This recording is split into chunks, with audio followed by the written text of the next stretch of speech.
توہین عدالت کیس میں چیئرمین تحریک انصاف عمران خان نے بیان حلفی جمع کرا دیا۔ خاتون جج سے متعلق توہین آمیز الفاظ کے معاملے پر عمران خان کی جانب سے اسلام آباد ہائی کورٹ میں جمع کرائے گئے بیان حلفی میں کہا گیا کہ گزشتہ سماعت پر عدالت کے سامنے جو کہا اس پر مکمل عمل کروں گا۔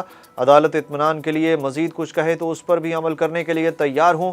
بیان حلفی میں عمران خان نے کہا کہ اگر جج کو یہ تاثر ملا کہ ریڈ لائن کراس ہوئی تو معافی مانگنے کو تیار ہوں۔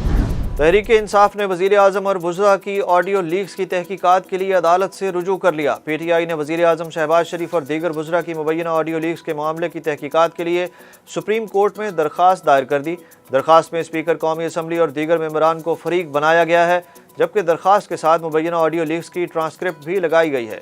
درخواست میں رانا ثناء اللہ، اعظم نذیر تارڑ اور ایاز صادق کے خلاف فوجداری کارروائی کی استدعا کی گئی۔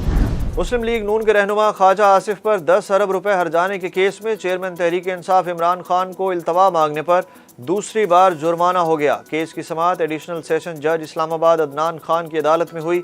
عمران خان اور خواجہ آصف کے وکلاء کی مشاورت سے آئندہ تاریخ سماعت 22 اکتوبر مقرر کر دی گئی۔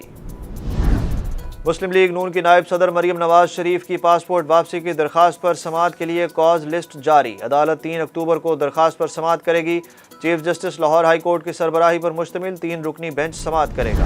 مہنگائی سے تنگ عوام کو کچھ ریلیف مل گیا۔ حکومت کا پیٹرولیم مصنوعات کی قیمتوں میں کمی کا اعلان۔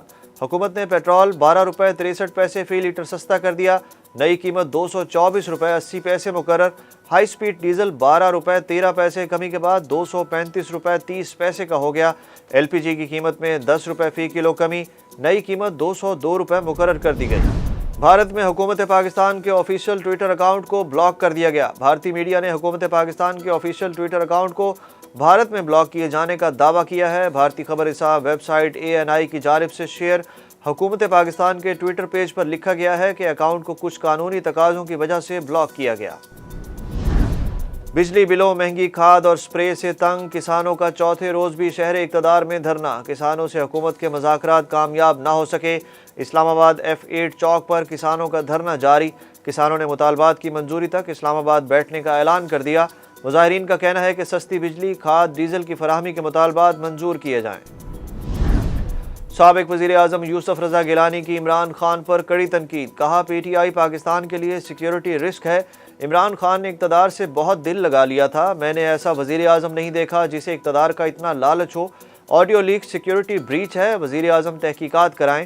یوسف رضا گیلانی کا کہنا تھا کہ سائفر پر عمران خان کا بیانیہ جھوٹ ہے، انہوں نے ملک کے ساتھ غداری کی۔ اس موقع پر سرائیکی پارٹی نے NA 157 میں پیپلز پارٹی امیدوار موسیٰ گیلانی کی حمایت کا اعلان بھی کیا۔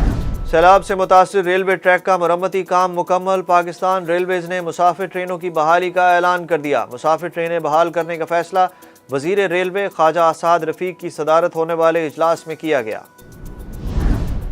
حکومت نے ٹیکس گوشوارے جمع کرانے کی تاریخ میں 1 ماہ کی توسیع کر دی۔ اب ٹیکس گوشوارے 31 اکتوبر تک جمع کرائے جا سکتے ہیں۔ وفاقی وزیر خزانہ اسحاق ڈار نے کہا کہ بہت سے لوگوں نے گوشوارے جمع کرانے کی تاریخ میں توسیع کی درخواست کی، سسٹم پر بہت لوڈ ہے۔ جاپان کے عالمی شہرت یافتہ ریسلر انوکی 79 برس کی عمر میں انتقال کر گئے۔ جاپانی میڈیا کے مطابق ریسلر انوکی کچھ عرصے سے خرابی صحت کے سبب اسپتال میں داخل تھے۔ وزیر اعظم شہباز شریف نے عالمی شہرت یافتہ ریسلر انوکی کے انتقال پر اظہار افسوس کرتے ہوئے کہا کہ انوکی نے اپنی ریسلنگ میں مہارت سے ایک پوری نسل پر جادو طاری کر دیا تھا۔